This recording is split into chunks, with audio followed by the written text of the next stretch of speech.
রাসূল পাক সাল্লাল্লাহু আলাইহি ওয়াসাল্লাম এমন এক সমাজ কায়েম করেছিলেন। আমার হতাশাগ্রস্ত ছাত্ররা, যেসব ছাত্ররা সমাজতন্ত্র তোমরা করো, যারা সমাজতন্ত্র করতে হতাশাগ্রস্ত হয়েছে, এখন যাবো কোথায় বলে হতাশ হয়ে গিয়েছো তোমরা, আমরা তোমাদেরকে দাওয়াত দেই, কোরআনের মাহফিল থেকে দাওয়াত দেই, ফিরে আসো। হতাশ হওয়ার কোনো কারণ নাই। লেনিন মরার, ও মরে গেছে। কার্ল মার্কস মরার, মরে গেছে, পচে গেছে, গলে গেছে, দুনিয়া থেকে শেষ হয়ে গিয়েছে।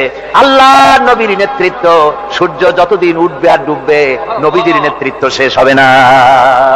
ওই নেতৃত্বে আসো, রাসূলের নেতৃত্ব মেনে নাও, কোরআনের শাসন মেনে নাও, তাহলেই শান্তি পাবে তোমরা।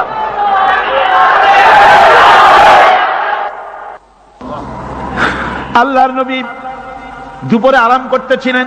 হযরত ওমর বলেন, আমি দেখতে গিয়েছিলাম রাসূলুল্লাহকে, আমি যাই সালাম দিলাম, হুজুর উঠে বসলেন। আমি দেখি খেজুরের পাতা দিয়া বুনানো দড়ি, সেই দড়ি দিয়া বুনানো খাটিয়া এখনো মক্কা মদিনায় আছে, যারা হজ করতে গেছেন দেখেছেন। ওই দড়ি দিয়া বুনানো খাটিয়া, ওর উপরে তোশক নাই, বিছানার চাদর নাই, নিজের হাত মোবারক মাথার তলে দিয়া রাসূল শুয়ে আছেন। ওমরকে দেখে হুজুর উঠে বসলেন। ওমর বলেন, আমি রাসূলের পিঠের দিকে তাকায় দেখি দড়িগুলোর দাগ কেটে আছে। আমি সহ্য করতে পারলাম না, আমি শিশুর মতো ডুকরে কেঁদে উঠলাম, বললাম, ইয়া রাসূলুল্লাহ, এই পৃথিবীর কাফির বেঈমানেরা এত শান্তি করলো দুনিয়ায়, আর আল্লাহর হাবিবের পিঠে দড়ির দাগ বরদাস্ত করতে পারছি না, আপনি আমার অনুমতি দেন, একটা তোশক আপনার জন্য বানায় দেই। হুজুর আমার বলেন, ওমর রে শোনো, দুনিয়ায় শান্তি করার জন্য আমি আসি নাই। আমি যদি হুকুম করি উহুদ পাহাড় আমার জন্য সোনায় পরিণত হয়ে যা, উহুদ পাহাড়টা আমার জন্য সোনা হয়ে যেতে পারে। আমি দুনিয়ায় শান্তির জন্য আসি নাই, এসেছি মানবতার মুক্তির জন্য, পৃথিবীর মানুষগুলিকে বাঁচাতে এসেছি, সাদা কালো মানুষের ব্যবধান দূর করতে এসেছি। রাসূলুল্লাহ নারীর অধিকার দিলেন, সাদা কালো মানুষের ব্যবধান দূর করে দিলেন, পাহাড় সমান উঁচা সাদা কালো মানুষের অধিকারকে প্রতিষ্ঠিত করলেন, বললেন মানুষে মানুষে কোনো পার্থক্য নাই, আরবের উপরে অনারবের, অনারবের উপরে আরবের, ভাষার, সাদার উপরে কালোর, কালোর উপরে সাদার, কোন বর্ণ বৈষম্য ইত্যাদি দিয়ে মানুষের ফজিলত হয় না, মানুষের মর্যাদা বাড়ে। ইন্না আকরামাকুম ইনদাল্লাহি আতকাকুম, মানুষের মধ্যে মর্যাদা তোমাদের মধ্যে আল্লাহর কাছে তার যে ব্যক্তি তোমাদের মধ্যে আল্লাহকে বেশি ভয় করে। সুবহানাল্লাহ কর, সুবহানাল্লাহ কর। আমার ভাইয়েরা, নবীজি মদিনা মুনাওয়ারায় ইসলামী রাষ্ট্রের রাষ্ট্রপ্রধান হয়েছেন। আজ বাজারে যেতেছেন, যাওয়ার সময় ডেকে ডেকে বলেন, বিধবাদের বাড়ির সামনে দিয়ে যায়, তোমাদের বাজার লাগবে নাকি? এতিমের বাড়ির সামনের থেকে যায়, তোমাদের বাজার লাগবে নাকি? আমারে বলো, আমি বাজার করে এনে দেব। নিজের পেটে খাবার নাই, দুয়ারে দুয়ারে খাবার পৌঁছে গেছে, খাবারের অভাব নাই, মানুষ খাওয়া পেয়েছে, পড়া পেয়েছে, চুরি ডাকাতি বন্ধ হয়ে গেছে। হুজুর বলেন, খায়রুল কুরুনি কারনি, সর্বশ্রেষ্ঠ যুগ আমার যুগ। সুদ বন্ধ হয়ে গেল। রাসূলুল্লাহ বললেন, সুদ আর চলবে না, হারাম। সুদ বন্ধ হয়ে গেল। হুজুর ব্যাংক চালু করে দিলেন। ব্যাংকের নাম হলো বাইতুল মাল। কি নাম হলো? এই ব্যাংক যেদিন রাসূলুল্লাহ উদ্বোধন করেন, আল্লাহ নবী বাইতুল মাল ব্যাংক উদ্বোধনের দিনে যে বক্তৃতা করলেন, বুখারীতে সেই বক্তৃতা লেখা হয়ে গেল। আল্লাহ নবী বলেন, মান তারাকা দায়নান আও দিয়ান ফালাইয়া, আমার এই রাষ্ট্রের ভিতরে কোন মানুষ যদি ঋণগ্রস্ত অবস্থায় মারা যায় আর ঋণ পরিশোধ করার মতো অর্থ যদি তার কাছে না থাকে, তাহলে তার ঋণ পরিশোধের দায়িত্ব তার বিধবা স্ত্রী আর তার এতিম বাল বাচ্চার সব দায়িত্ব আমি মুহাম্মদ সাল্লাল্লাহু আলাইহি ওয়াসাল্লাম আমার কাঁধের উপরে উঠাইয়া নিলাম। এমন সুন্দর রাষ্ট্র চালু হয়ে গেছে, মানুষ খাবার পেয়েছে, পড়ার পেয়েছে। বুড়োরা, যাদের কাজ নাই, বুড়ো মানুষ কাজ করতে পারে না, তারা বসে বসে খাবারের ব্যবস্থা হয়ে গেছে। যুবকদের চাকরি হয়ে গেছে, বেকার কেউ আর বেকার নাই, সব কাজে ব্যস্ত হয়ে গেছে, মানুষের কাছে কাজ মিলেছে। কৃষক তাদের উৎপাদিত পণ্যের সঠিক মূল্য পাচ্ছে, শ্রমিক শ্রমের মর্যাদা পাচ্ছে, শ্রমিক মর্যাদা পাচ্ছে। রাসূলুল্লাহ বলেছেন, শ্রমিক আর মালিক মনিব আর গোলামের সম্পর্ক না, সম্পর্ক ভাই ভাই। সম্পর্ক কি? শ্রমিকের মর্যাদা রাসূলুল্লাহ এভাবে দিলেন, নিজে শ্রম দিলেন। মদিনার 8 বছর চলে যাওয়ার পর হযরত আয়েশা রাসূলুল্লাহকে দেখলেন মাজা কুজা। হযরত আয়েশা বলেন, হুজুর মাজাটা কুজা কেন? বয়সের কারণে হলো নাকি? হুজুর বলেন, না, বয়সের কারণে হয় নাই। এই মদিনার চতুর্দিকে কাফির বেঈমানেরা যখন মদিনাকে আক্রমণ করেছিল, আমি তখন মদিনার চতুর্দিকে খন্দক পরিখা খনন করেছিলাম, 3 মাইল লম্বা। 15 ফিট গভীর, 30 ফিট চওড়া। সাহাবীরা মাটি কেটেছে, আমি মাটি বহন করেছি, আবার আমি মাটি কেটেছি, সাহাবীরা মাটি কেটেছে, মাটি কেটে আর মাটির ঝুড়ি বহন করে করে কোমরে যে বেদনা হয়েছিল আজ পর্যন্ত সেই বেদনা সেরে যায় নাই। এই হলো আমার রাসূল, এ হলো বিশ্ব নবী। এ কি নবী? সিল্লা এখন কি নবী?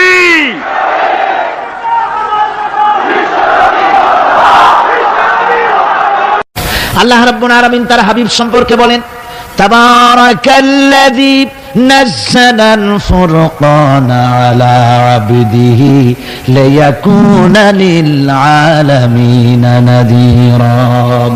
অতীব বরকতশালী সে আল্লাহ রাব্বুল আলামিন, যিনি তার বান্দার উপরে ফুরকান অবতীর্ণ করেছেন যাতে করে তিনি তার কওমের কাছে দাওয়াত পৌঁছান। এ কথা বলা হয় নাই, লিয়াকুনা লিল আলামিনা নাযীরা, বিশ্ববাসীর কাছে যেন তিনি দাওয়াত পৌঁছাতে পারেন, আল্লাহর সম্পর্কে, জাহান্নাম সম্পর্কে ভীতি প্রদর্শন করাতে পারেন, জান্নাতের সুসংবাদ দিতে পারেন, হেদায়েতের দাওয়াত পৌঁছে দিতে পারেন।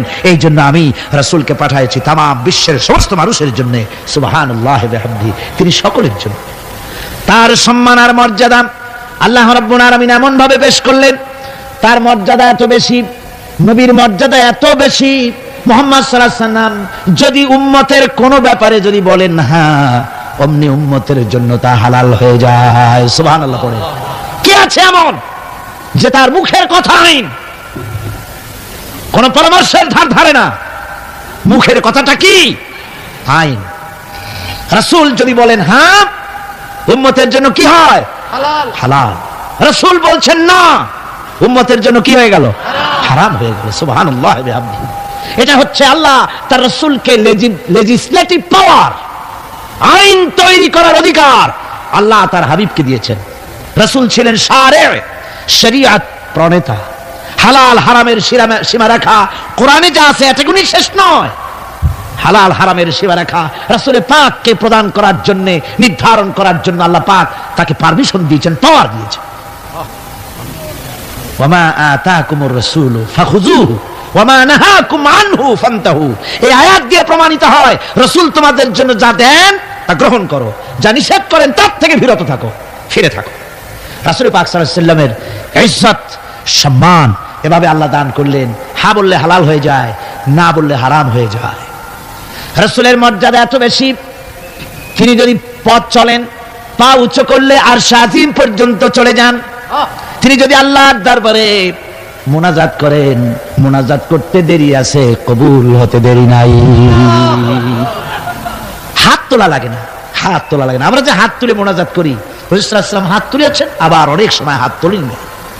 কোন সময় হাত, হাদিস শরীফে এসেছে এভাবে হাত উঁচু করেছেন আকাশের দিকে, হাদিস শরীফে এসেছে বগলের সাদা চামড়া দেখা গিয়েছে, এভাবে আল্লাহর কাছে দুহাত তুলে, দুহাত প্রসারিত করে আল্লাহর কাছে কামনা করেছেন। এমন সত্তা, মনে এরাদা করতে দেরি, কবুল হতে দেরি নেই। হাদিস শরীফে এসেছে হযরত আবু হুরায়রা রাদিয়াল্লাহু তাআলা আনহু একবার রাসূল করিম সাল্লাল্লাহু আলাইহি ওয়াসাল্লামের দরবারে কাঁদতেছিলেন। হুজুর জিজ্ঞেস করলেন, আবু হুরায়রা তুমি কাঁদো কেন? হুজুর, হযরত আবু হুরায়রা বলেন, হুজুর আমার মা আমাকে মেরেছে, আমি সেই জন্য কাঁদতেছি। হুজুর বলেন, মা তোমাকে মারলো কেন? কোনো বেয়াদবি করেছো নাকি? তিনি বললেন, না কোনো বেয়াদবি করি নাই, তবে মারলো কেন? হযরত আবু হুরায়রা বলেন, হুজুর আমার মা হচ্ছেন মুশরিকা, আমার মা কাফের। আমি অনেক রাত হয়েছিল বাড়ি ফিরতে, আমার মা জিজ্ঞেস করলো এত রাত কোথায় ছিলি? আমি বললাম, মা তাম পৃথিবী যে কদম মোবারক চুমতে পারলে নিজেকে ধন্য মনে করে, আমি সেই রাসূলের দরবারে ছিলাম, আসতে দেরি হয়ে গেছে। ইয়া রাসূলুল্লাহ, আপনার নাম শোনা মাত্র আমার মায়ের গায়ে আগুন জ্বলে গেল, সহ্য করতে না পেরে আমাকে মায়ের আরম্ভ করে দিল। বলল, আবু হুরায়রা হয় আমার বাড়ি ছাড়বি, না হয় মুহাম্মদ সাল্লাল্লাহু আলাইহি ওয়াসাল্লামের ঘর ছাড়বি, কোনটা করবি কর। আমি বললাম, মা তোমার গায়ে যত শক্তি আছে সমস্ত শক্তি দিয়ে তুমি আমাকে প্রহার করো, আমি তামাম তোমার বাড়িটা সুদ্ধা তামাম দুনিয়া ছেড়ে দিতে পারি, কিন্তু রাসূল পাক সাল্লাল্লাহু আলাইহি ওয়াসাল্লামের কদম মোবারক ছাড়তে পারি না। ভাইরা আমার, হযরতে আবু হুরায়রা কাঁদতেছেন। আল্লাহর নবী বলেন, তুমি কাঁদো কেন? তোমার মা তোমাকে মেরেছেন, আমি এখানে কি করব? এখানে তো আমি কোনো দখল আন্দাজ করতে পারি না, আমি কি করতে পারি? এখানে ইন্টারফেয়ার তো আমি করতে পারি না, মা তোমারে মেরেছে। হযরত আবু হুরায়রা বলেন, ইয়া রাসূলুল্লাহ, মায়ের বিরুদ্ধে কোনো নালিশ করার জন্য আপনার কাছে আমি আসি নাই। বলে, কেন এসেছো? হযরত আবু হুরায়রা বলেন, হুজুর, এসেছি এই জন্য, আমি জানি আপনি যদি আল্লাহর দরবারে কোনো ব্যাপারে দোয়া করেন, আল্লাহ রাব্বুল আলামিন তা মঞ্জুর করে নেন। আপনি মেহেরবানি করে আমার মায়ের হেদায়েতের জন্য আল্লাহর কাছে দোয়া করুন। হুজুর সাল্লাল্লাহু আলাইহি ওয়াসাল্লাম দুহাত উঁচু করলেন, বললেন, আল্লাহুম্মা ইহদি উম্মা আবি হুরায়রা, আয় আল্লাহ, আবু হুরায়রার মাকে তুমি হেদায়েত নসিব করে দাও। এই দোয়া রাসূল করতেছেন, হুজুরকে দোয়ার মধ্যে ফেলে রেখে আবু হুরায়রা দৌড় আরম্ভ করেছে বাড়ির দিকে। পেছন থেকে কয়েকজন সাহাবী তারা দৌড়ে গেল। আবু হুরায়রা দৌড়ায় কেন? এত ভদ্র মানুষ, কোন সময় কারোর সাথে রাগারাগি করে না, দৌড়ায় কেন? নিশ্চয়ই কোনো বিপদ বুঝি হয়ে গিয়েছে, পিছন থেকে জামা টেনে ধরেছে। কি হয়েছে, দৌড়াও কেন? হযরত আবু হুরায়রা বলেন, আমার জামা ছেড়ে দাও, আমাকে দৌড়াতে দাও। আমি দৌড়ায়া বাড়ি পৌঁছে গিয়ে দেখতে চাই আমি আগে দৌড়ায় বাড়িতে গেলাম না নবীজির দোয়া আমার আগে আমার বাড়ি পৌঁছে গেল।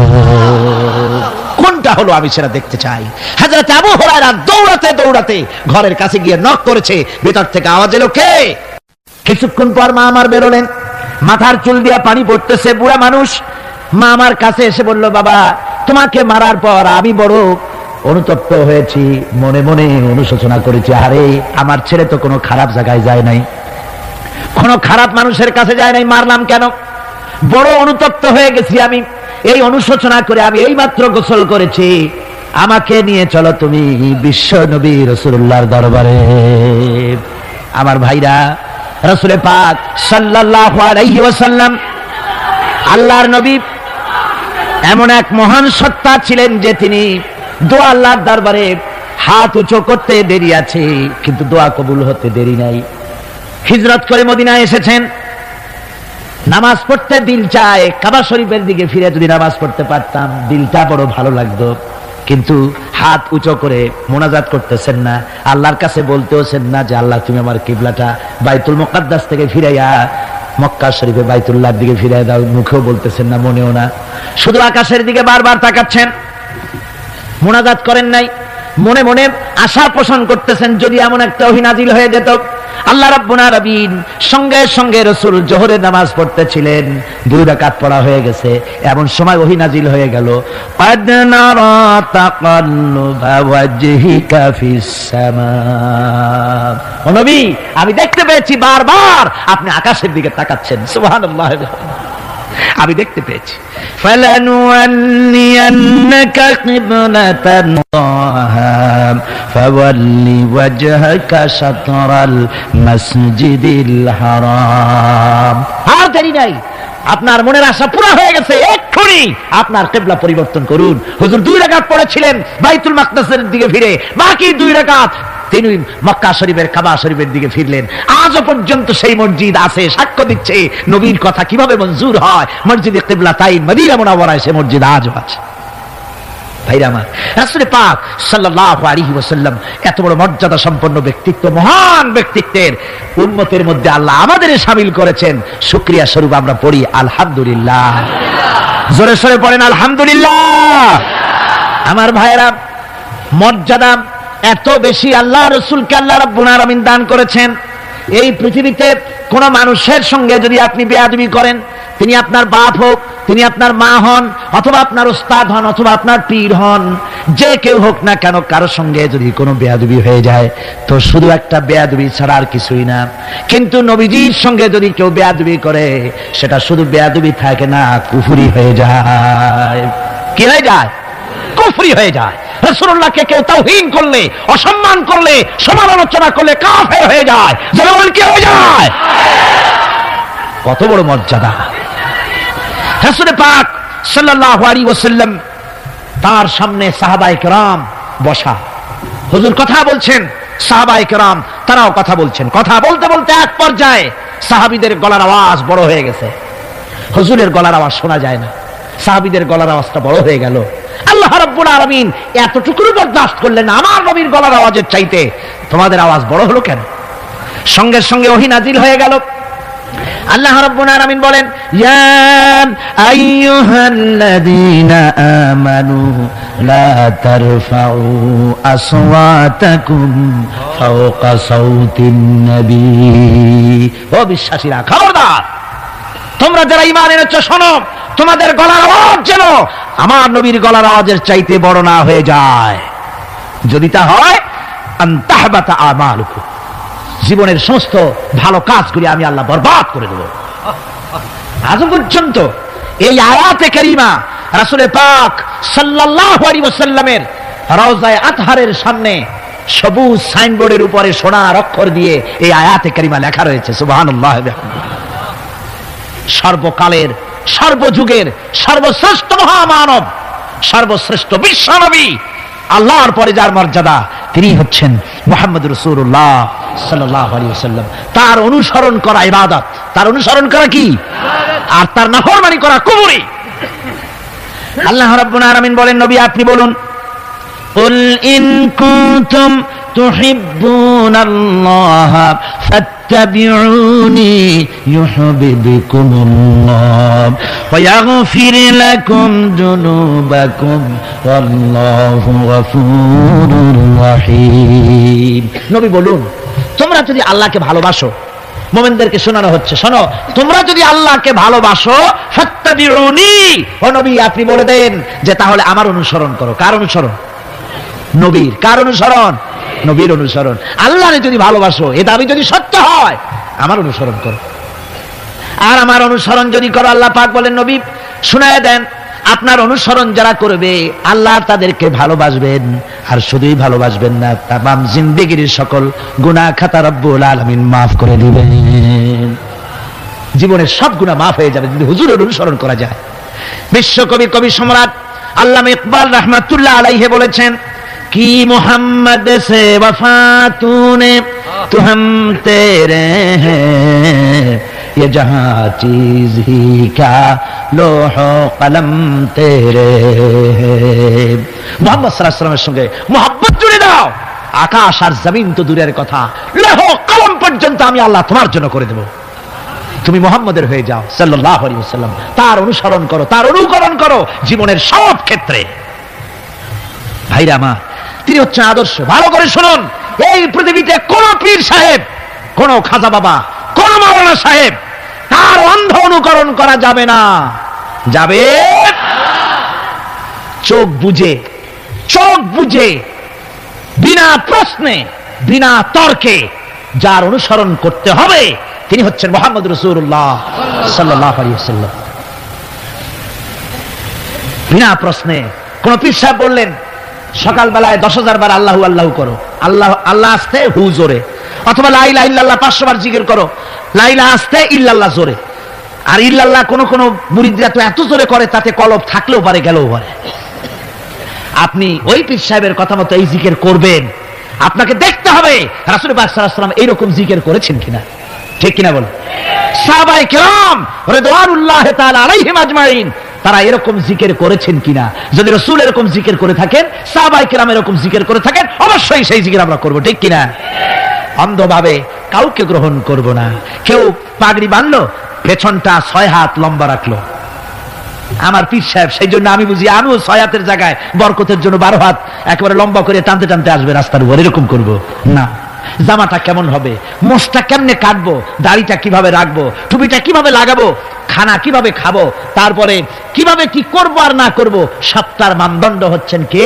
উসওয়া হাসানা। লাকাদ কানা লাকুম ফি রাসূলিল্লাহি উসওয়াতুন হাসানা। গ্রহণযোগ্য একমাত্র মহত্তম আদর্শ হচ্ছে তোমাদের রাসূল। তাকে দিয়ে গ্রহণ করতে হবে। পায়ের নখটা কেমনে কাটবে, মাথার চুলটা কেমনে কাটবে, আদর্শ হচ্ছেন মুহাম্মদ রাসূলুল্লাহ সাল্লাল্লাহু আলাইহি ওয়াসাল্লাম। ওই রাসূলের অনুসরণ অনুকরণ করে কোন পীর সাহেব, কোন মাওলানা সাহেব যদি বলে, তাহলে তাকে অনুসরণ করা যাবে। তবে মিলায় দেখতে হবে যে কথা ঠিক আছে কিনা, উনি যা বলছেন, উনি যা করছেন ওইটা ঠিক আছে কিনা। তা না হলে ধোকায় পড়ে যেতে হবে। কি যে করতে হবে? ধোকায় পড়ে যেতে হবে। আজকাল তো নানান রকম বাইর হয়েছে, বুঝলেন না? নামের আগে সৃষ্টি লাগায় দেয়। ওই যে ঢাকার কাছে এক জায়গায় একটা সদরদ্দি সৃষ্টি হইল, তারপরে তাকে উঠায় দেওয়ার জন্য কত সংগ্রাম হলো, কত মানুষ মরলো। আপনারা পত্রিকা পড়েন নাই? সে বলেছে রোজা না রাখলে চলবে, ইফতার আসরের সময় করলে হবে, আর রোজার দিন দুপুরের সময় চিড়ে চিড়ে খাইলে অসুবিধা নেই, বুঝলেন? যশোরে গেলাম, সেখানে শুনলাম সেই পাকিস্তানা বলে এক পীর নাকি আসছিল, এসে বলে গেছে, ভাই আসল পর্দা মনের পর্দা, এর থেকে বাইরের কোনো পর্দা না। লোক দেখা না পর্দারা করে লাভ কি? আসল পর্দা মনের পর্দা। তারপরে মনে মনে নামাজ পড়ো, মনে মনে রোজা রাখো, মনে মনে হজ করো, যাকাত দাও। মনটা সাফ হয়ে গেলে তোমার আর কোনো অসুবিধা নাই। এই মনের পীর আসলো, আমি সেই এলাকায় গেলাম, যাইয়া শুনি এই রকমের কাম করছে। আমি বললাম ওই লোকটা যদি আবার আসে আম গাছের সাথে বান্ধা ধুয়ে, তারপরে সে যখন বলবে যে আমার তো পেশাব পায়খানা করা লাগবে, আমারে ছাড়ো, তোমরা বলবা যে না ছাড়া যাবে না। মনে মনে যদি নামাজ পড়া যায়, মনে মনে পেশাব পায়খানা করুন। যদি বলে আমার ক্ষুধা লাগছে অথবা পানি পান করবো, তৃষ্ণা লেগেছে, বলতে হবে মনে মনে যদি রোজা রাখা যায় তো মনে মনে খাওয়া দাওয়ার কামটা সাইরা নেন, মেহরবানি করে। এই ধরনের কিছু সংখ্যক লোক বেরিয়েছে যাদেরকে লোকেরা সাহাবীদের চাইতে, নবীদের চাইতেও বড় মনে করে।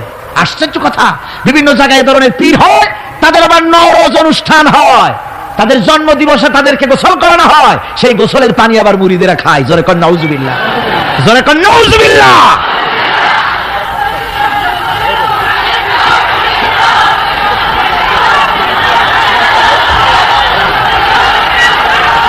আমার ভাইয়েরা, পীর সাহেবের গোসল করা পানির ভিতরে মুসলমানদের জন্য কোনো বরকত নাই। আছে কোনো বরকত? প্রশ্নে ওঠে না। তার শরীরের কত জায়গা ধুইয়া পানি পড়তেছে, আর সেইটা মুরিদরা খায়। লজ্জা নাই, শরম নাই, ঘৃণা পর্যন্ত নাই। খুলনার এক এলাকা আছে, এক পীর সাহেব, তার মুরিদরা তার পায়ের বুড়ো আঙ্গুল চষে, চুষতে চুষতে প্রায় ঘা বানায় ফেলেছে। তা আমি মুরিদদের জিজ্ঞেস করলাম যে তোমরা এরকম পা আঙ্গুল চষো কেন? কয় যে হুজুরের মারেফত পায়ের আঙ্গুল দিয়ে পেটের মধ্যে ঢুকবে, সেই জন্য।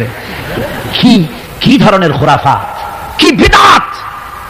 রাসূল পাক সাল্লাল্লাহু আলাইহি ওয়াসাল্লাম যা করেন নাই, সাহাবায়ে কেরাম যা করেন নাই, সেগুলি চালু হয়ে গেছে সমাজে। এর থেকে বাঁচতে হবে, আপনাকে মনে রাখতে হবে, কলিজার মধ্যে ঈমান রাখতে হবে। কোন পীর সাহেব, কোন মাওলানা সাহেব ফু দিয়া আমার ভাগ্য ভালো বানায় দেবে অথবা আমাকে ভাগ্য নষ্ট করে দিবে, আমি আল্লাহর কসম তো বিশ্বাস করি না। আমার ভাগ্য,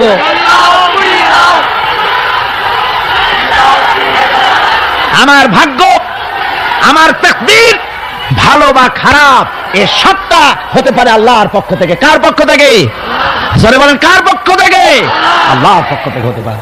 সুতরাং আজকে আমাদের দেশে বহুত নকল পেরিয়ে গেছে। পীর মুরিদি একসময় খুব ভালো ছিল, কিন্তু যে জিনিস যত ভালো তার নকল বেরোয় তত তাড়াতাড়ি।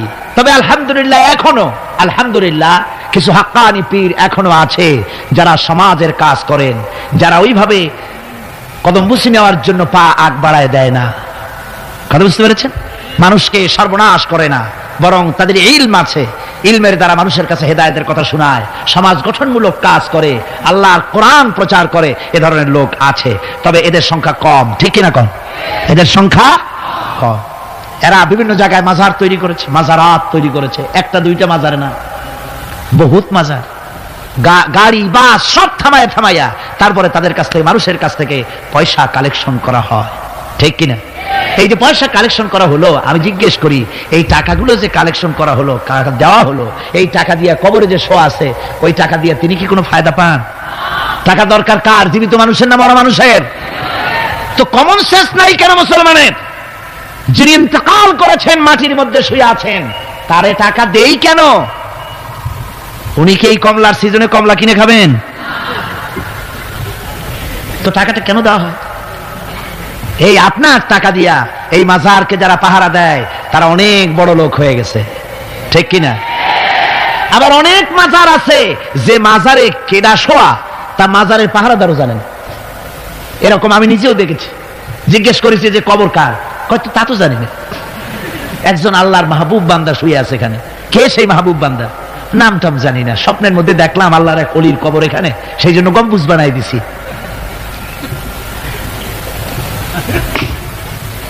একটা রিসালার মধ্যে দেখেছি, একটা রিসালার মধ্যে লেখা হয়েছে যে একজন পীর সাহেবের এক মুরিদ ছিল।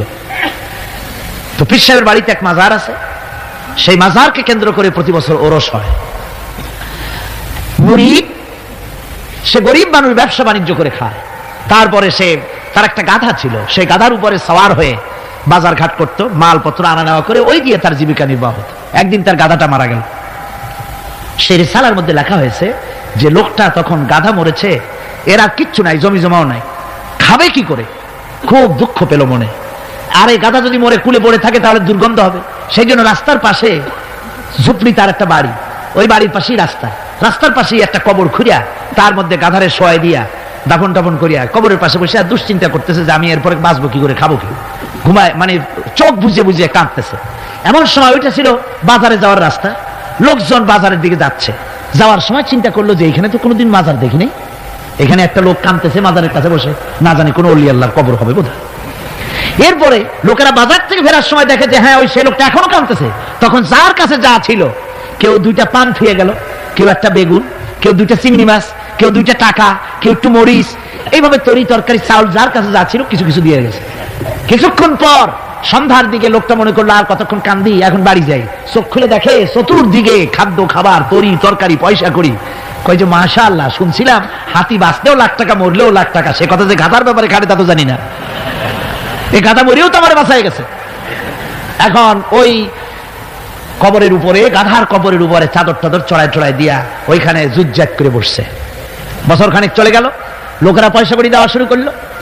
এরপরে সেখানে সে ইট পাটকেল জোগাড় করলো, একটা বিল্ডিং তৈরি করলো, সামনে সাইনবোর্ড লাগাই দিল হযরত গেদা শাহ রহমাতুল্লাহ আলাইহির মাজার। মানুষ প্রতি বছর ওর সেখানে জমা হচ্ছে, টাকার অভাব নাই। এখন এই লোক যার মুরিদ, সেই পীর সাহেবের কাছে অন্যরা এসে কয় হুজুর আপনার মাজারের আর বরকত কি, আপনার মুরিদের মাজারের কাছে মানুষ ভরা, টাকার অভাব নাই। পীর সাহেব কৌতূহল হলো যে ও আবার একটা মাজার পাইল কই। তারপরে একদিন ওই মুরিদকে ডেকে বললো, বাবা সত্যি কথাটা আমারে কও, এই মাজার কার? মুরিদ কয় যে হুজুর আপনি আমার ওস্তাদ, আপনার কাছেই সব শিখছি, কিন্তু এই কথা কাউকে বলবেন না। বলল না, বল না কি হয়েছে, মাজারটা কার? বললো যে হুজুর যে গাধাটা নিয়ে ব্যবসা করতাম ওই গাধাটা মরে গেল, তারে কবরে দিয়ে টিয়া এরপরে পরে এই ঘটনা হয়েছে। পীর সাহেব কয় আমি আরো চিন্তা করছিলাম যে না জানি কোনো সত্যি কোনো পীর সাহেবের মাজার, অসুবিধা হয় নাই, তোমার ওখানে যেটার কবর ওইটার মায়ের কবর হলো আমার বাড়িতে। মানে ওই বাচ্চা গাধাটা পীর সাহেব দিয়েছিল তারে। আমার ভাইরা আপনারা আশ্চর্য হবেন, বাংলাদেশে এরকম বহুত মাজার আছে, সে মাজারের কোনো ঠিকানা নাই, কার মাজার তারও কোনো খোঁজ খবর নাই। মানুষকে শোষণ করে টাকা পয়সা লুণ্ঠন করা হতেছে। মাজার একটা হলে তার উপরে চাদর দেওয়া লাগবে, আগরবাতি দিতে হবে, মোমবাতি দিতে হবে, গোলাপ পানি ছিটাতে হবে। কোথায় পেয়েছেন? কোন হাদিসে পেয়েছেন? মাজারে যদি চাদর দিতে হতো, রাসূল পাক সাল্লাল্লাহু আলাইহি ওয়াসাল্লামের কবরের উপরে লোকেরা সুতার চাদর দিত না, নিজের কলিজা বার করে কলিজা দিয়ে চাদর বিছায় দিত হুজুরের মাজারের উপরে। জান্নাতুল বাকিতে গিয়ে দেখুন, জান্নাতুল বাকিতে আছে শহাদায়ে উহুদ আছে, সেখানে সাহাবায়ে কেরাম আছে, আজওয়াজে মুতাহহারাত আছে, বানাতে রাসূল, ইবনে রাসূল, আহলে বাইত সেখানে শুয়ে আছেন। হযরত ওসমান রাদিয়াল্লাহু তাআলা আনহুর মতো লোক সেখানে ঘুমিয়ে আছেন। রাইসুল মুফাসসিরিন হযরত ইবনে মাসউদ রাদিয়াল্লাহু তাআলা আনহু সেখানে ঘুমিয়ে আছেন। হযরত ইবনে আব্বাসের উনি ওখানে, ওনার কবর হচ্ছে গিয়ে তায়েফে। এ ধরনের ইতিহাসের মধ্যে এসছে জান্নাতুল বাকির মধ্যে কমসে কম 10,000 সাহাবায়ে কেরামদের মাজার আছে। সুবহানাল্লাহ। যায় দেখেন তো জান্নাতুল বাকিতে একটা চাদর আছে নাকি? যারা হজ করতে গেছেন কোন চাদর দেখেছেন? আগরবাতি আছে, মোমবাতি আছে, গোলাপ পানি আছে। সুতরাং এই বিদআত থেকে বাঁচতে হবে মুসলমানদেরকে। মুসলমানদের সাথে সম্পর্ক মসজিদের, মুসলমানদের সাথে সম্পর্ক কিসের? অবশ্যই মাজারের সাথে সম্পর্ক নয়। মাজারের সাথে সম্পর্ক শুধু এতটুকুন, আল্লাহর ওলিদের মাজারকে ঘেরাও দিয়ে সুন্দর করে রাখুন, যাতে করে অপবিত্র না হয়। লোকেরা কেউ যদি আসে জিয়ারত করার সুযোগ পায়, শিরক বিদআত থেকে মুক্ত হয়ে এতটুকুন করা যেতে পারে। কিন্তু বিশাল আকারের গম্বুজ করে লাইট জ্বালাতে হবে, আগরবাতি মোমবাতি দিতে হবে, এটা সম্পূর্ণ বিদআত। এক শ্রেণীর লোকেরা এগুলি করে ব্যবসা করতেছে। সেজন্য বলছি যে আমাদের ইত্তেবা করতে হবে রাসূলের। কার ইত্তেবা করতে হবে? যা রাসূল করেন নাই, যা সাহাবায়ে কেরাম করেন নাই, তা আমরা করতে পারি না। এই জন্য আমার মুসলমান ভাইয়েরা, আল্লাহর প্রতি ঈমান, রাসূলের প্রতি ঈমান, ঈমানের অর্থ হলো আল্লাহর নবীর যে কথাগুলি তিনি বলে গিয়েছেন তার ওসওয়াকে ধরে রাখা, রাসূলের আদর্শ দিয়ে পায়ের নখকাটা থেকে শুরু করে মাথার চুল পর্যন্ত গ্রহণ করতে হবে। নবী মুহাম্মদ রাসূলুল্লাহ সাল্লাল্লাহু আলাইহি ওয়াসাল্লামের তিনি যেভাবে যা করেছেন তার উল্টাপাল্টা একটাও করা যাবে না, সব করতে হবে কার কথা মতো? রাসূল পাক সাল্লাল্লাহু আলাইহি ওয়াসাল্লামের কথা মতো। রাসূলের প্রতি ঈমান এর অর্থ হলো তিনি হচ্ছেন আইনদাতা, তিনি আইন ও বিধান দিয়েছেন আল্লাহর পক্ষ থেকে। আইন ও বিধান কার পক্ষ থেকে দিয়েছেন? আল্লাহর পক্ষ থেকে। তিনি যে বিচার করেছেন সেই বিচারক হিসাবে তাকে গ্রহণ করতে হবে। তিনি যে বিধান দিয়েছেন সেটাই মানতে হবে। তিনি শাসক ছিলেন, তিনি রাষ্ট্রপতি ছিলেন, তিনি সব ছিলেন, সকলের জন্য তিনি আদর্শ।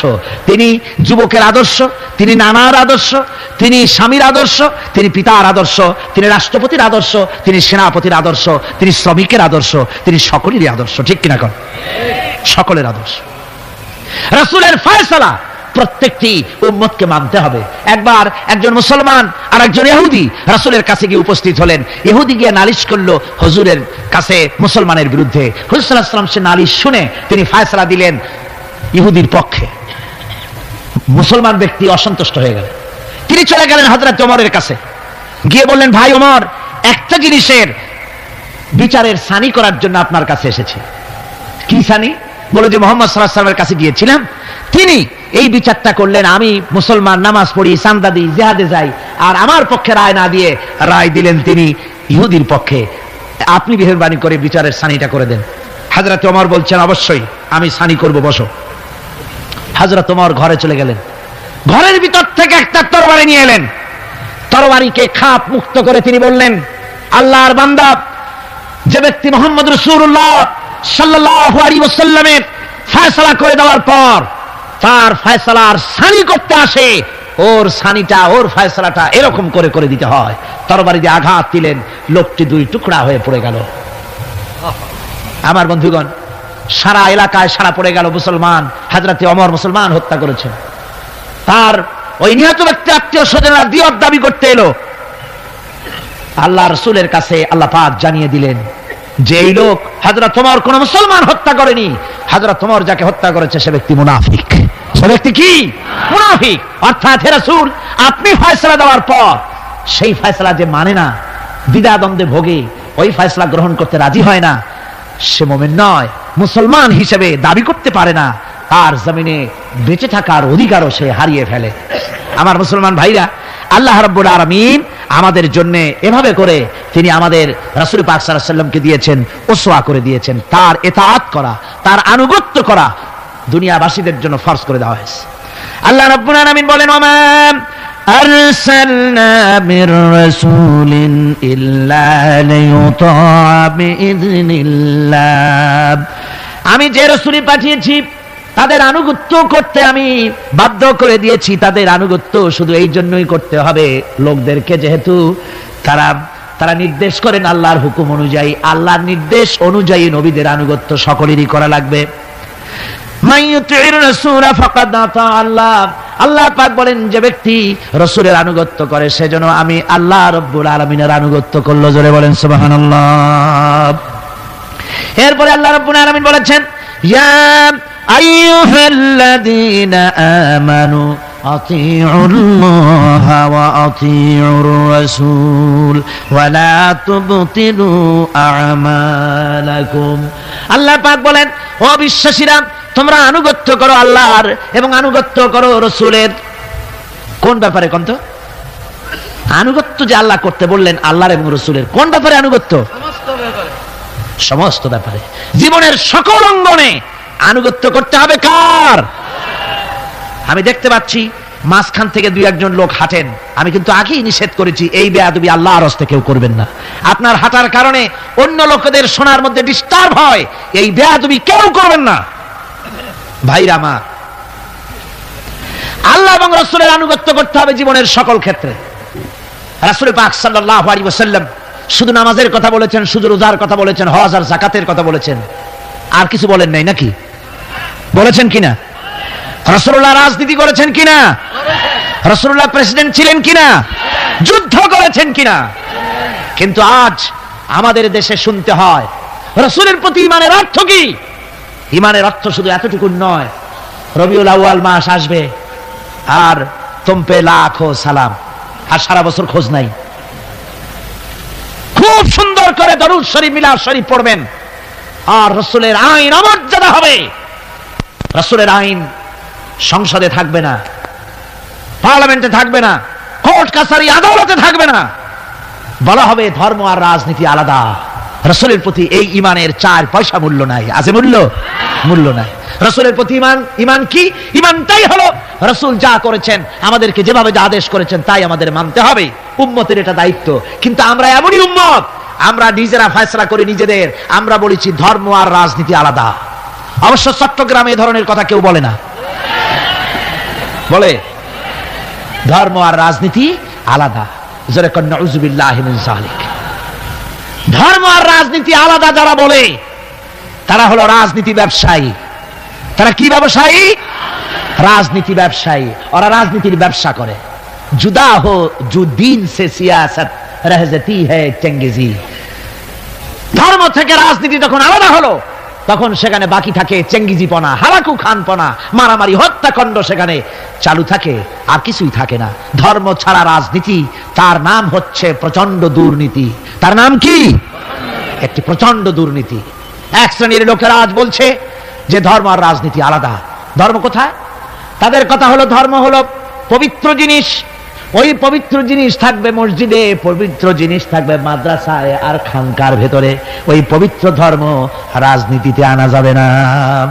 ধর্মের প্রতি তাদের মহব্বত খুব। ধর্ম খুব পবিত্র। আল্লাহকে যেন বলা হচ্ছে, আল্লাহ আর হে রাসূল, তোমরা দুজনা মসজিদ আর মাদ্রাসায় থাকো, আমাদের জীবনের বিস্তীর্ণ অঙ্গনে তোমাদের প্রতি 144 92 ক ধারা 144 ধারা জারি করে দিলাম। আমাদের জীবনের বিস্তীর্ণ অঙ্গনে তোমরা আইসো না। তোর মসজিদে থাকো, মাদ্রাসায় থাকো, আমরা সুযোগ পাইলে তোমার একটা সেজদা দিয়ে আসবো গিয়ে। আর আল্লাহ তোমার একটা সেজদা পাওয়ার জন্য দারুণ ভাবে কাঙ্গাল হয়ে আছে না? নাউযুবিল্লাহি মিন যালিক। যারা বলে ধর্ম আর রাজনীতি আলাদা, তারা সুস্পষ্ট মুনাফিক। যারা বলেন তারা কি?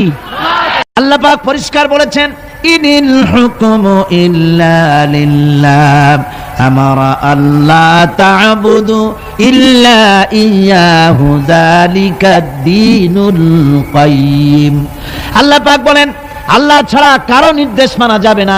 সেই আল্লাহ পাকই তোমাদের নির্দেশ করেছেন, আল্লাহর দাসত্ব কবুল করো, তারই গোলামি করো, তিনি ছাড়া কারো গোলামি করো না। এটাই হলো সঠিক পথ, এটাই হলো সঠিক জীবন ব্যবস্থা। জীবনের সকল ক্ষেত্রে গোলামি হবে আল্লাহর। জীবনের সব ক্ষেত্রে গোলামি হবে কার? চিল্লায় বলুন, কার গোলামি হবে? তার কারণ আল্লাহ পাক বলেছেন, আলা লাহুল খালকু ওয়াল আমর। সৃষ্টি যার, আইন চলবে তার। বলুন তো দেখি, এই মানুষের স্রষ্টা কে? সন্দেহ আছে? সন্দেহ না থাকলে তা জোর করে বলতে আপত্তি কি? সমস্ত মানুষ, তৌহিদি জনতা একযোগে বলুন, এই পৃথিবীর সমস্ত মানুষের স্রষ্টা কে? আকাশের স্রষ্টা কে? বাতাসের স্রষ্টা কে? সবকিছুর মালিক হচ্ছেন আল্লাহ। তাহলে আইন দিবে কে? সে আল্লাহ পাকের আইন চলছে না। আল্লাহর আইন কে অ্যাভয়েড করে মানুষের তৈরি করা মতবাদকে গ্রহণ করার জন্য মানুষ এগিয়ে যাচ্ছে। আসলে মানব রচিত মতবাদে পৃথিবীর মানুষের জন্য কোনো শান্তি কোনোদিন আসে নাই, আসতে পারেও না। তার কারণ হচ্ছে মানুষের জ্ঞান হলো সীমাবদ্ধ। মানুষের জ্ঞান কি? সীমাবদ্ধ। সীমাবদ্ধ জ্ঞান দিয়ে মানুষের জন্য কোনো স্থায়ী, কোনো সুন্দর শান্তির পরিকল্পনা দেওয়া সম্ভব নয়। যদি সম্ভব হতো শান্তির পরিকল্পনা দেওয়া, তাহলে সেই রাশিয়ার বুকে সমাজতন্ত্র চলল 72 বছর, কই সেখানে তো শান্তি দিতে পারলো না। সেই জায়গার মানুষেরাই এটার বিরোধিতা করলো, ঠিক কিনা? না আমার দেশের লোকেরা গিয়ে মিছিল করছিল সমাজতন্ত্রের বিরুদ্ধে। রাশিয়া কারা মিছিল করেছে? ওরা নিজেরাই করেছে। ওরা নিজেরাই করেছে এর বিরোধিতা। মানুষ তার নিজস্ব মস্তিষ্ক দিয়ে স্থায়ী কোনো পরিকল্পনা দিতে পারে না, যার জন্যে সংবিধান যখনই তৈরি হয় তারপরের থেকেই শুরু হয় অ্যামেন্ডমেন্ট, নতুন নতুন সংযোজন, পরিবর্তন। এক এক সরকার আসে, তখন সপ্তম সংশোধনী, নবম সংশোধনী, দ্বাদশ সংশোধনীর আর অভাব থাকে না। এক একজনে আসে, একটাকে ভালো মনে করে, আর একজনে এসে সেটাকে উল্টায় পাল্টাইয়া খারাপ মনে করে সেটাকে ভাইয়ে চুরে দেয়। একজনে বলল যে দেশে ক্ষমতাকে বিকেন্দ্রীকরণ, ডিসেন্ট্রালাইজেশন করলে জাতির উন্নতি হবে, সুতরাং উপজেলা করলো উপজেলা। আর এক সরকার এলো, বললো যে না, এটা উপজেলা না, এটা হচ্ছে উপজালা, সুতরাং এটাকে বন্ধ করো। একজনে ভালো মনে করে আর একজনে খারাপ মনে করে। এভাবে করে শাসনতন্ত্রের ভিতরে বারবার পরিবর্তন আনাতে হয়। বলুন, আল্লাহর কোরআনের মধ্যে এই দীর্ঘ 1500 বছরের মধ্যে কোন পরিবর্তনের প্রয়োজন হয়েছে? জোরে বলেন, হয়েছে? বিজ্ঞানের চরম উৎকর্ষের দিনে, বিজ্ঞানের উন্নতির দিনে আজ বিজ্ঞান, দর্শন সব সবকিছুর চরম উন্নতির দিনে আজও একথা প্রমাণিত হয়নি যে কোরআনে কারীমের অমুক আয়াতটি আজকের জন্য প্রযোজ্য নয়, অমুক কথাটি আজকের জন্য এই বিজ্ঞানের যুগে চলতে পারে না, এটা মধ্যযুগীয় অশিক্ষায় কুশিক্ষায় জর্জরিত যুগে চলতে পারে, আজকের যুগে চলতে পারে না, সুতরাং এটা বন্ধ করে দাও। এরকম কথা কেউ বলতে পেরেছে? হ্যাঁ, কিছু লোকেরা বলে কোরআনে কারীম বহু পুরানা, এই পুরানা কিতাব দিয়ে বর্তমান যুগ চলে না, এরকম বলে এক শ্রেণীর লোকেরা। এরা কারা? মহাকবি, বিশ্বকবি, কবি সম্রাট আল্লামা ইকবাল রহমতুল্লাহ আলাইহি ওদের সম্পর্কে বলেছেন, উনহি কা মাহফিল সওয়ারতা হো চরাগ মেরি হ্যায় রাত উনকি, উনহি কা মাহফিল সওয়ারতা হো चराग मेरी है रात उनकी, उन्हीं का मतलब कह रहा हूँ, जुबान मेरी है बात उनकी। उन्हीं का महफिल सवारता हूँ, चराग मेरी है रात उनकी।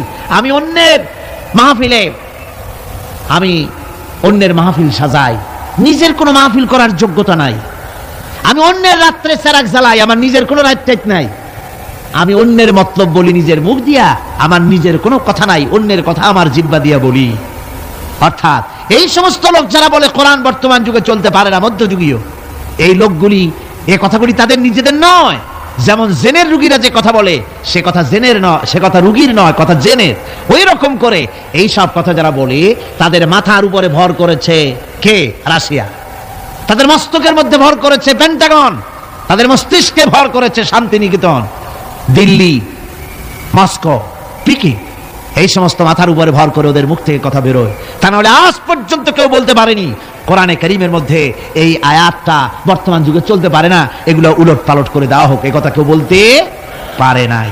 আমার বন্ধুগণ, মানুষের জ্ঞান সীমাবদ্ধ, মানুষ স্বার্থপর, সেই জন্য মানুষের আইন, মানুষের জন্য স্থায়ী কোনো আইন সে তৈরি করতে পারে না। মানুষ কিভাবে স্বার্থপর দেখুন।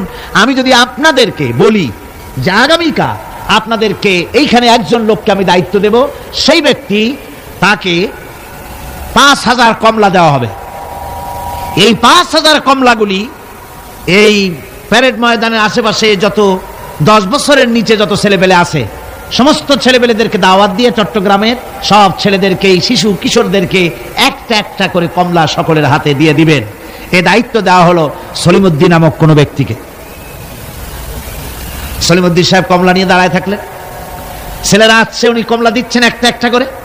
কিন্তু সামনে কিছুক্ষণ পরে দেখা গেল তার নিজের ছেলে এসছে, তারপরে দেখা গেল তার বোনের ছেলে এসেছে, তার ভাইয়ের ছেলে এসেছে। এখন আপনারা বলেন, অন্য ছেলেদের চাইতে নিজের ছেলেকে 2-1টা কমলা বেশি দিতে ইচ্ছে করবে না? সলিমুদ্দিন করবে কিনা? কন করবে। সামান্য কমলা বিতরণ করতে গিয়ে নিজের ছেলে, বোনের ছেলের প্রতি যদি এভাবে বেশি দিতে ইচ্ছে করে, আর এটা স্বাভাবিক মানবীয় দুর্বলতা, তাহলে গোটা বিশ্বের মানুষের জন্য একটি গ্রহণযোগ্য আইন। এই সংকীর্ণ স্বার্থপরতায় দুষ্ট কোনো মানুষকে এ দায়িত্ব দেওয়া যায় না। তাই আল্লাহ রাব্বুল আলামিন এর দায়িত্ব কাউকে দেননি, এ দায়িত্ব নিজে পালন করেছেন, আইন তিনি তৈরি করেছেন। ঠিক কিনা আমার ভাইরা? সেই জন্য আল্লাহ রাব্বুল আলামিন এইভাবে করে আইন কারো উপরে ছেড়ে দেননি, আইন নিজেই তৈরি করেছেন। পৃথিবীর মধ্যে যা কিছু এসেনশিয়াল, মানুষের জন্য সবচাইতে বেশি গ্রহণযোগ্য এবং অত্যন্ত জরুরি, সেই জিনিসগুলো আল্লাহ নিজ হাতে রেখেছেন, মানুষের হাতে ছেড়ে দেননি। যেমন বাতাস, যেমন পানি, যেমন অক্সিজেন, এগুলি আল্লাহ নিজ হাতে রেখেছেন। কার হাতে? এগুলি যদি আল্লাহ মানুষের হাতে ছেড়ে দিতেন, তাহলে ক্ষমতায় গিয়ে বিরোধী দলকে বলতো অক্সিজেন দেওয়া যাবে না, আমার দলে আসো। বাতাস দেওয়া যাবে না, পানি দেওয়া যাবে না, মোটেও ক্ষমতা হাতে নাই। তাই চিৎকার মেরে বলেছে, ভাইয়ের আমার, বোনের আমার, ভাতে মারবো, পানিতে মারবো। ক্ষমতা মোটে নাই, তাই এই চিৎকার। আর যদি বাতাস, পানি, অক্সিজেনের মালিক যদি মানুষকে বানানো হতো, তাহলে অপর গোত্র, অপর দলের লোকদেরকে তারা পিষে শেষ করে দিত। এই জন্য আল্লাহ পাক মানুষের অবস্থা জানেন। খুলিকাল ইনসানু দাঈফা, মানুষকে আসলে দুর্বল করে সৃষ্টি করা হয়েছে সকল দিক থেকে। তাই আইন তৈরি করার মতো এই বিরাট দায়িত্ব আল্লাহ মানুষের হাতে ছেড়ে দেননি, আইন তৈরি করেছেন আল্লাহ। কে তৈরি করেছেন? লোকেরা জিজ্ঞেস করেছিল, হে রাসূল, আইন তৈরি করার ব্যাপারে আমাদের কোনো অধিকার আছে কিনা, আমরাও কিছু সাজেশন দিতে পারি কিনা। আল্লাহ পাক শুনিয়ে দিলেন, কুল ইন্নাল আমরা কুল্লুহু লিল্লাহ, কুল ইন্নাল আমরা কুল্লুহু লিল্লাহ, বলে দাও একমাত্র আল্লাহর আইন চলবে, আল্লাহর আইনের ভিতরে আঙ্গুল ঢুকাবার অধিকার কারণ নাই। জোরে বলেন সুবহানাল্লাহ। ব্যক্তির আইন, পরিবারের আইন, সমাজের আইন, রাষ্ট্রের আইন, জীবনের সব ক্ষেত্রে চলবে কেবলমাত্র আল্লাহ সুবহানাহু ওয়া তাআলা, তার বিধানই চলবে, মানুষেরটা চলতে পারে না। তবে মানুষ তাদের নিজস্ব জীবনযাত্রা প্রণালীতে কোন নতুন কিছু করতে চাইলে তা করতে হবে কোরআনের আলোকেই, সুন্নাহর আলোকেই। যেহেতু গতকাল আমি বলেছি কোরআনে কারীম কিন্তু আপনার কোরআনে কারীম সমস্ত নীতিমালার মূল নীতি হচ্ছে কোরআন, সমস্ত নীতিমালার মূল নীতি কোরআন। এখানে সব আছে, এখানে রাজনীতি, অর্থনীতি, সমাজনীতি, শ্রমনীতি, শিক্ষানীতি, যুদ্ধনীতি, বন্দিনীতি, স্বরাষ্ট্রনীতি, পররাষ্ট্রনীতি, সমস্ত গোষ্ঠী সুদ্ধা সব কোরআনের মধ্যে আছে। আল্লাহ বলেছেন তিবিয়ানান লিকুল্লি শাই, সবকিছুর বর্ণনা কোরআনে কারীমের মধ্যে আমি করে দিয়েছি, খুলে খুলে কোরআনে কারীমের মধ্যে বলে দিয়েছি, কোনো জিনিস বাদ দেওয়া হয়নি। গতকাল বলেছিলাম সেই পিঁপড়া থেকে শুরু করে হাতি পর্যন্ত, মাকড়সা থেকে শুরু করে মৌমাছি পর্যন্ত কোনো জিনিস বাদ আছে কোন? বলেন, পিঁপড়ার নামে সূরা আছে না? হাতির নামে সূরা আছে, মাকড়সার নামেও সূরা আছে, নাম কি? আনকাবুত। মৌমাছির নামেও সূরা আছে, নাম কি? মেয়ে লোকের নামেও সূরা আছে, কি নাম? সূরা নিসা। মানুষের নামে সূরা আছে, নাম কি? সূরা নাস। সব আছে। আবার পৃথিবীর মধ্যে লোহাকেও বাদ দেওয়া হয়নি কোরআন থেকে, যেহেতু লোহা হচ্ছে মানুষের জন্য সবচেয়ে বেশি প্রয়োজনীয় জিনিস। যদিও সোনার দাম বেশি, কিন্তু প্রয়োজনীয় বেশি লোহা, সেই জন্য লোহার দাম আল্লাহ কমায় রেখেছেন, লোহার উৎপাদন বেশি করে বাড়িয়ে দিয়েছেন। খনিজ দ্রব্য লোহা, আপনার খনিজের মধ্যে, খনির ভিতরে লোহা আল্লাহ পাক বেশি বেশি পয়দা করছেন সারা পৃথিবীতে, যাতে মানুষ এর দ্বারা উপকৃত হতে পারে। লোহা এত জরুরি মানুষের জন্য, এই লোহা না হলে আপনার আমার বক্তৃতা শুনতেই পেতেন না। এই লোহার মাধ্যমেই যাচ্ছে। আমার সামনে যে স্ট্যান্ড আছে এটা লোহার তৈরি, তারপরে এর যে অ্যাম্পলিফায়ার আছে সেখানে লোহা আছে, এর ইউনিটির ভিতরে লোহা আছে। আপনি যে কাপড় সেলাই করছেন সেখানে লোহা আছে, সুই। আপনার কাগজপত্র ছাপতেছেন সেখানেও লোহা আছে। আপনার সুই থেকে শুরু করে প্লেন পর্যন্ত, এমনকি আপনি যে খাবার দাবার উৎপাদন করেন জমিন থেকে, জমিন চাষ করেন, তাও কাঠ দিয়ে হতো না যদি লাঙ্গলের মাথায় লোহার ফলা না থাকতো। লোহার ব্যবহার পৃথিবীর সর্বত্র। সুবহানাল্লাহ, সুবহানাল্লাহ বলেন। সুতরাং লোহাকে বাদ দেওয়া হয়নি, কোরআনে কারীমে সব কথা বলে দেওয়া হয়েছে। সমস্ত কথা খুলে খুলে কোরআনে কারীমের মধ্যে আল্লাহ পাক স্পষ্ট করে বলে দিয়েছেন। আর বলেছেন এই কোরআনের আইন মেনে এর উপরে যদি তোমরা জীবন চালাতে পারো তাহলে কি হবে? আল্লাহ রাব্বুল আলামিন কোরআনে কারীমের মধ্যে পরিষ্কার করে বলে দিয়েছেন, কোরআনের আইন মেনে যদি চলো, আমার উপরে যদি মানানো আর আমাকে ভয় করার নীতি যদি অবলম্বন করে চলো, ওয়ালাউ আন্না আহলাল কুরা আমানু ওয়াত্তাকাউ লাফাতাহনা আলাইহিম বারাকাতিম মিনাস সামাই ওয়াল আরদ। জনপদের লোকেরা, দেশের লোকেরা যদি আমার উপর ঈমান আনে আর আমাকে ভয় করার নীতি যদি অবলম্বন করে চলে, আল্লাহ পাক বলেছেন তাহলে আমি আকাশ এবং জমিনের সব বরকতের দরজা ওদের জন্য খুলে দেব। সুবহানাল্লাহ ওয়া বিহামদিহি। আকাশ এবং জমিনের বরকতের সব দরজা ওদের জন্য খুলে দেব যদি আমার উপরে আমাকে ভয় করো আর আমার উপরে ঈমান আনার নীতি নিয়ে যদি জীবন গড়ো। সুতরাং এই পৃথিবীতে শান্তি প্রতিষ্ঠা করতে হলে, শান্তি পেতে হলে তার পূর্ব শর্ত হচ্ছে জমিনে আইন চালু করতে হবে। কার? আরো জোরে বলে কার? আল্লাহ রাব্বুল আলামিনের এই আইন পৃথিবীর বুকে চালু করার কারণেই জনাবে মুহাম্মদুর রাসূলুল্লাহ সাল্লাল্লাহু আলাইহি ওয়াসাল্লাম এমন এক সমাজ কায়েম করেছিলেন যেখানে চুরি ছিল না, ডাকাতি ছিল না, জেনা ছিল না, ব্যভিচার ছিল না। আল্লাহর নবী বলেছিলেন খায়রুল কুরুনি কারনি, সর্বশ্রেষ্ঠ যুগ হতেছে আমার যুগ। এমন যুগ তৈরি হয়ে গেল, মানুষ না খেয়ে মরে না, বেকার সমস্যার সমাধান হয়ে গেছে, মানুষের দ্বারা মানুষ আর লাঞ্ছিত হয় না, অপমানিত হয় না। এমন মুসলমান আল্লাহর নবী জনাবে মুহাম্মদ রাসূলুল্লাহ তৈরি করেছিলেন এই কোরআন দিয়ে। কি দিয়ে করেছিলেন? কোরআন দিয়ে। ইতিহাস লিখতেছে সেই জামানায় একটা সুন্দরী যুবতী মেয়ে মদিনা থেকে কোথাও যাচ্ছিল, যাওয়ার পথে যখন সন্ধ্যা হয়ে গেল তখন ওই যুবতী মনে করলো একাকিনী আমি বেরিয়েছি, এখন যদি কোনো পর পুরুষের সামনে পড়ে যায় তাহলে তো আমার সতীত্ব আর বাঁচবে না, অলঙ্কারাদি লুণ্ঠিত হবে। এই মনে করে ভয়তে মহিলা বসে পড়েছে জমিনের উপরে, জমিনের উপরে ভয়তে বসে পড়েছে। দেখা গেল যুবক ছেলেটি তার দিকে এগিয়ে আসতেছে, যুবক এবার যুবতীর কাছে এসেছে, ময়দানে আর কোনো মানুষ নাই। যুবক ছেলেটি যুবতীর দিকে তাকিয়ে বলে, মা আমাকে দিয়ে তোমার কোনো ক্ষতি হবে না, তুমি কোথায় যাবে আমাকে বলো, আমি নিরাপদে পাহারা দিয়ে তোমাকে তোমার গন্তব্যে পৌঁছে দেব। আমার পরিচয় শোনো, আমি মুসলমান। সুবহানাল্লাহ বিহামদিহি। রাসূলুল্লাহ এরকম মুসলমান তৈরি করেছিলেন, সুবহানাল্লাহ বলেন। এরকম মুসলমান তৈরি করেছিলেন জনাবে মুহাম্মদ রাসূলুল্লাহ সাল্লাল্লাহু আলাইহি ওয়াসাল্লাম।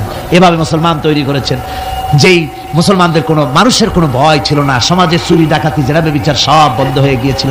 রাসূলের সেনাবাহিনী কেমন ছিল জানেন? রাসূলুল্লাহ কোরআন দিয়ে এমন সেনাবাহিনী তৈরি করেছিলেন, সিরিয়া দখল হলো মুসলমানদের হাতে, আর এই সিরিয়ার রাস্তা দিয়ে যখন মুসলমানেরা যাচ্ছে, বিজয়ী মুসলমানেরা সিরিয়ার সুন্দরী মহিলারা মনে করলো আমরা তো এখন ধর্ষিত হব, লাঞ্ছিত হব, এখন তারা আমাদের কোনো বাঁচার পথ নাই, আমাদের সর্বনাশ হয়ে যাবে। তারা তখন ভয় করতে লাগলো, মনে করলো যে ঘরের মধ্যে ঢুকে তারা আমাদেরকে লাঞ্ছিত করবে, তার চাইতে আমরা রাস্তায় দাঁড়িয়ে থাকি, যা আছে কপালে তাই হবে। দেখা গেল রাসূলুল্লাহ ট্রেনিং প্রাপ্ত সাহাবায়ে কেরাম সিরিয়া এই শহরের এক প্রান্ত দিয়ে ঢুকলেন, অপর প্রান্ত থেকে বেরিয়ে গেলেন, ডানে বায়ে তাকিয়ে দেখলেন না কারা দাঁড়িয়ে আছে। সুবহানাল্লাহ বিহামদিহি। এর নাম হচ্ছে ইসলাম। এটাই শিক্ষা দিয়েছিলেন জনাবে মুহাম্মদ রাসূলুল্লাহ সাল্লাল্লাহু আলাইহি ওয়াসাল্লাম।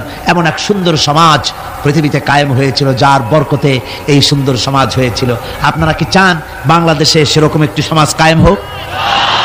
রাসূলুল্লাহ বিদায় হয়ে গিয়েছেন, কিন্তু যে আদর্শ দিয়ে তিনি এই ধরনের সুন্দর সমাজ তৈরি করেছিলেন সেই আদর্শ তিনি সাথে নিয়ে যান নাই। তারাকতু ফীকুম আমরাইন, রাসূলুল্লাহ বলেছেন দুটি জিনিস তোমাদের জন্য রেখে গেলাম, একটা হলো কিতাবুল্লাহ, একটা হচ্ছে আল্লাহর কিতাব, আর একটা হচ্ছে আমার সুন্নাহ। এই দুটি জিনিস রেখে গেলাম তোমাদের জন্য, যদি আঁকড়ে ধরতে পারো তাহলে তোমরা কেউ ধ্বংস হবে না, বিচ্ছিন্ন হবে না, ক্ষতিগ্রস্ত হবে না। এই কোরআন তোমাদেরকে বাঁচিয়ে রাখবে, এই আদর্শ তোমাদের টিকিয়ে রাখবে। সুতরাং আমি জিজ্ঞেস করতে চাই, এই বিরাট তাফসীরুল কোরআন মাহফিলের বিশাল জনসমুদ্র, আপনারা কি চান যে আল্লাহ পাকের এই কোরআন দিয়ে, আল্লাহর ওই সুন্নাহ অনুযায়ী, ওই কোরআন অনুযায়ী এই পৃথিবীর বুকে এই বিধান কায়েম হোক? এটা কি আপনারা চান? হাত উঁচু করে দেখান তো কারা কারা চান।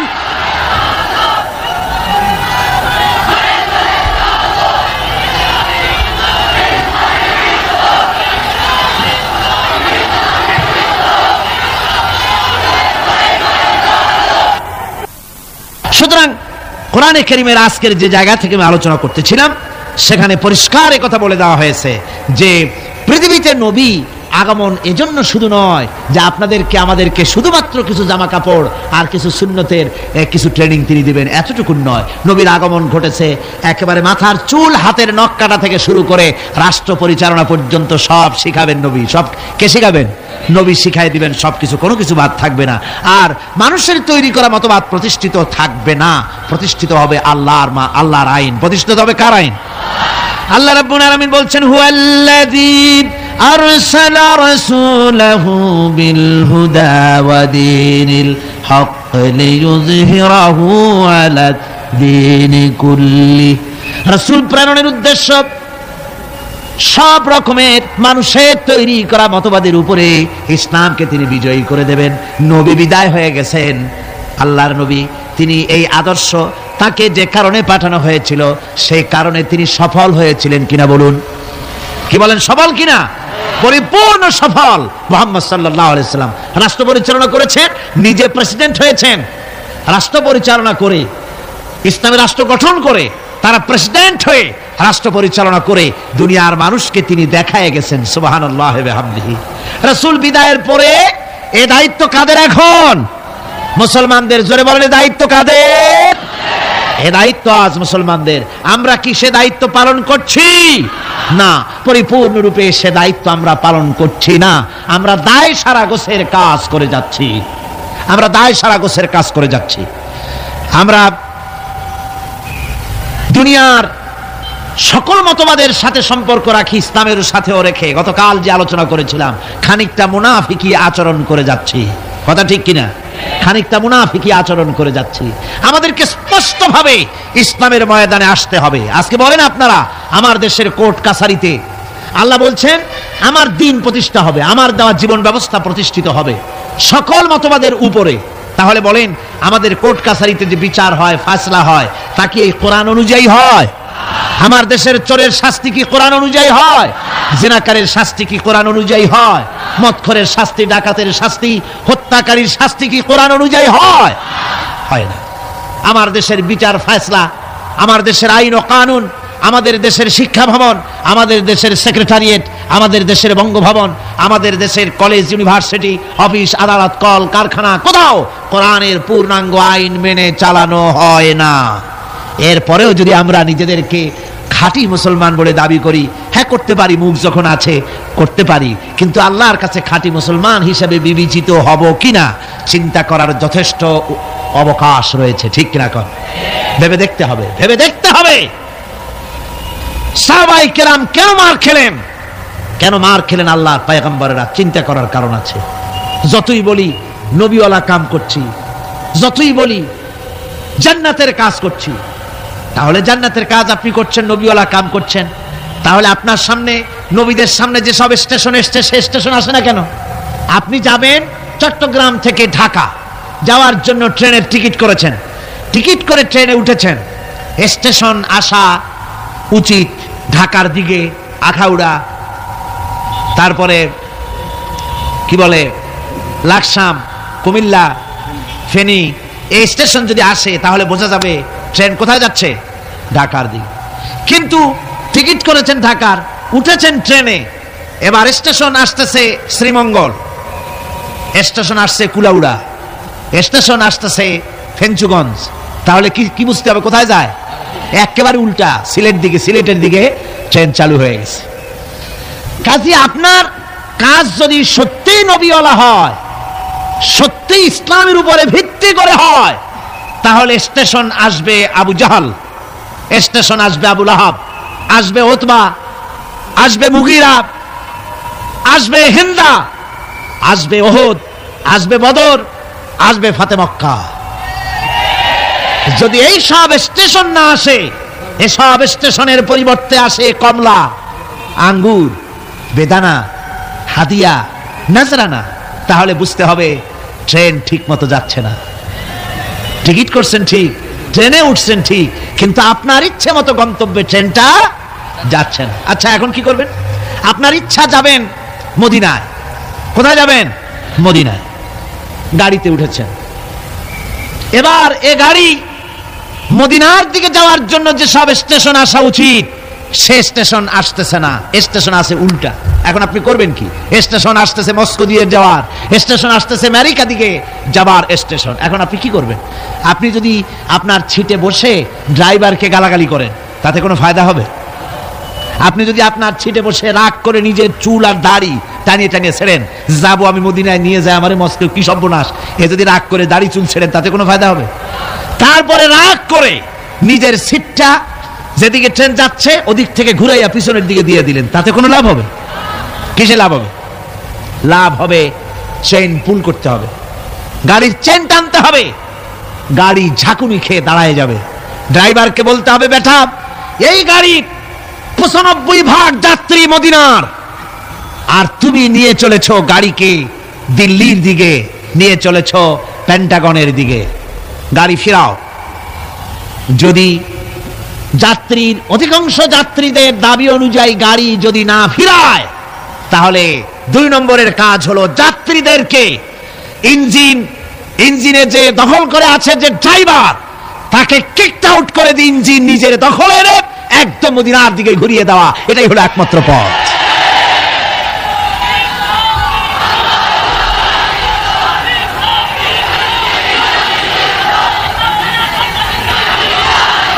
সুতরাং আজকের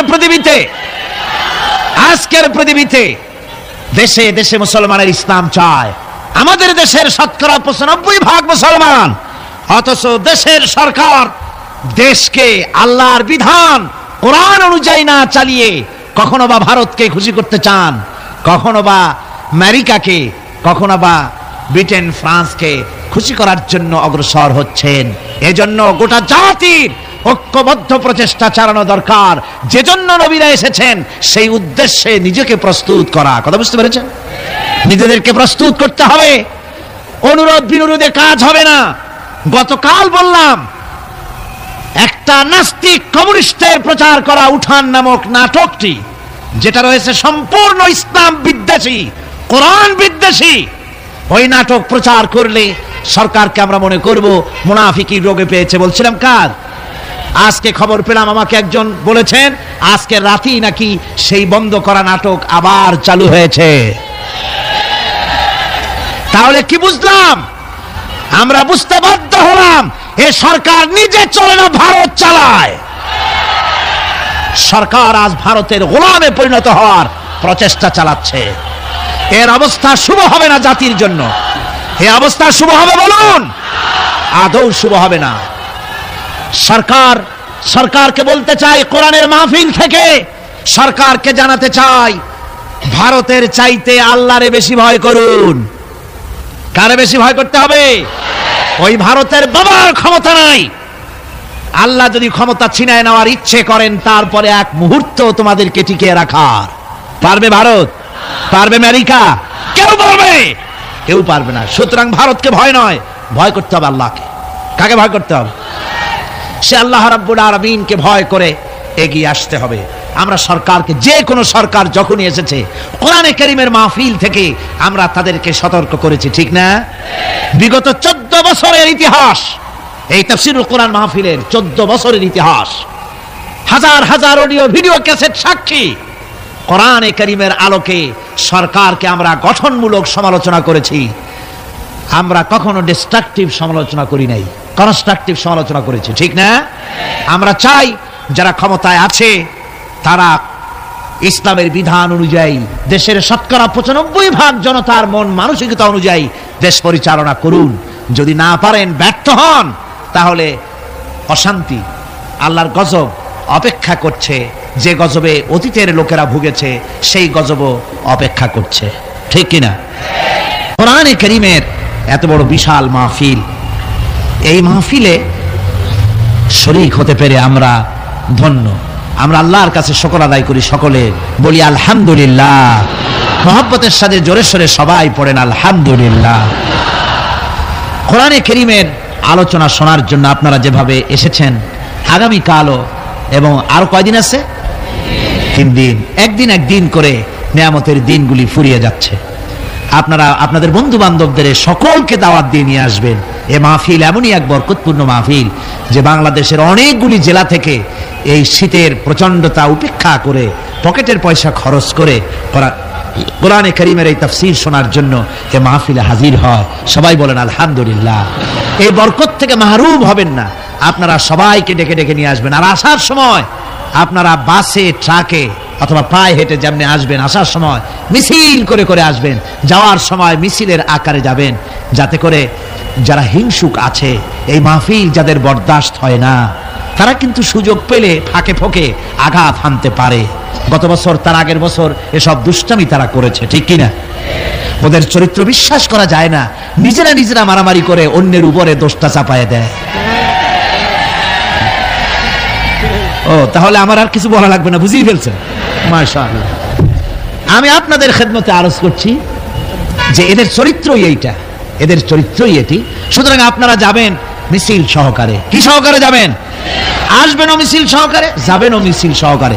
কোনো আজে বাজে উস্কানিমূলক স্লোগান দেওয়ার কোনো প্রয়োজন নাই। আসতেছেন তো কোরআনের মাহফিলে, স্লোগান হবে নারায়ে তাকবীর, আল্লাহু আকবার, আল কোরআনের আলো ঘরে ঘরে জালো, আল হাদিসের আলো ঘরে ঘরে জালো। তা না হলে বলে আবার আরেকটা সুযোগ থাকে, ফিতনাবাজ যারা, ওরা তো আর সহজে ছাড়ে না। তারা কয় যে আল কোরআনের আলো, এই স্লোগানই তারা দেয়, তার মানে ওরা হাদিস মানে না, বুঝলেন? যারা সুবিধাবাদী, সুযোগ সন্ধানী, তারা এই ধরনের খুঁতটুত কোনো জায়গায় পাইলে, সেই জন্য স্লোগান, আমরা তো কোরআন, আমরা মুসলমান, আমরা কি মুসলমান, কোরআন হাদিসের জন্যই আমরা সংগ্রাম করি। কাজী আল হাদিসের আলো, আল কোরআনের আলো ঘরে ঘরে জালো। বিপ্লব, বিপ্লব, ইসলাম ছাড়া অন্য কিছু, বাস এই কয়টা স্লোগান দিয়ে দিয়ে যাবেন আর আসবেন।